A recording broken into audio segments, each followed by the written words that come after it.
kamaráti, keď zo štartu to tak nevyzeralo. Ak som dobre videl, v tej martinskej Civique je kočka.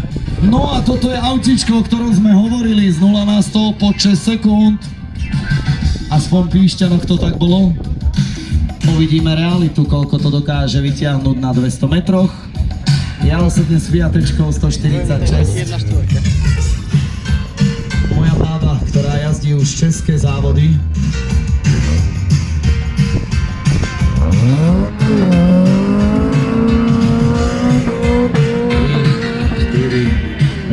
Už má 100. 1000 odjazdených kilometrov. OK ti udala.